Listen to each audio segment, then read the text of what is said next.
കണ്ണൂരിലും കാസർഗോഡിലും വയനാടും വെച്ച് തന്ന ട്രയൽസ് നിങ്ങൾക്ക് മിസ്സായിട്ടുണ്ടെങ്കിൽ നിങ്ങൾ ആരും നിരാശപ്പെടേണ്ട.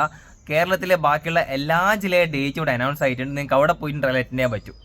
അപ്പോൾ മലപ്പുറത്ത് 17, 18 തീയതികളിലും കോഴിക്കോട് 16-ാം തീയതിയും തുടങ്ങി പാലക്കാട്, ഇടുക്കി, കോട്ടയം, തിരുവനന്തപുരം, ആലപ്പുഴ എല്ലാ ജില്ലയിലെ ട്രയൽസും ഒരു ഡേറ്റ് അനൗൺസ് ചെയ്തിട്ടുണ്ട്. അപ്പോൾ ഈ ഒരു ഓപ്പർച്യൂണിറ്റി നൽകാൻ പോകുന്നില്ലേ, നിങ്ങൾ കേട്ടാൽ ഞെട്ടു. നമ്മുടെ ഇന്ത്യൻ ലെജൻഡ് സുനിൽ ഛേത്രിയെയും കേരളത്തിലെ താരങ്ങളായിട്ടുള്ള നമ്മുടെ ലിയോൺ അഗസ്റ്റിൻ, പ്രശാന്തിനെയൊക്കെ ഇന്ത്യൻ ഫുട്ബോളിലെ ഓരോ ക്ലബിലേക്ക് സ്കൗട്ട് ചെയ്ത് കൊണ്ടുപോയ ഏജൻസി ആയിട്ടുള്ള 4 ഫ്ലാഗ്സ് ഫുട്ബോൾ ഏജൻസിയുടെ സദേൺ റീജിയനിലുള്ള പാർട്ണർ ആയിട്ടുള്ള നമ്മുടെ ഷൈൻഷായുടെ നേതൃത്വത്തിൽ നടക്കുന്ന സ്പോർട്ടോ ഫുട്ബോൾ ക്ലബ്ബാണ് ഈ ഒരു ഓപ്പർച്യൂണിറ്റി നൽകാൻ പോകുന്നത്. അപ്പോൾ നിങ്ങൾ 2005 മുതൽ 13 റേഞ്ച് പ്ലേയേഴ്സ് ആണെങ്കിൽ നിങ്ങൾക്ക് തീർച്ചയായിട്ടും ഈ ട്രയലിൽ പങ്കെടുക്കാൻ പറ്റും. അപ്പോൾ നിങ്ങൾക്ക് അറിയാവുന്ന എല്ലാ പ്ലേയേഴ്സിനും, ഈ ഒരു ഏജ് കാറ്റഗറിയിൽ വരുന്ന എല്ലാ പ്ലേയേഴ്സും ഇവിടെ ഷെയർ ചെയ്ത് കൊടുക്കുക. കാരണം കേരളത്തിലെ ഏത് ജില്ലയിലെ ഏതൊരു പ്ലെയർക്കും ഈ ട്രയൽ അറ്റൻഡ് ചെയ്യാൻ പറ്റും. സോ നല്ലൊരു ഓപ്പർച്യൂണിറ്റി മിസ് ചെയ്യരുത്. അവരെ കോൺടാക്ട് നമ്പർ താഴെ കൊടുക്കുന്നുണ്ട്. എല്ലാവരും മാക്സിമം ഷെയർ ചെയ്യുക, എല്ലാവരും മെൻഷൻ ചെയ്യുക. All the best.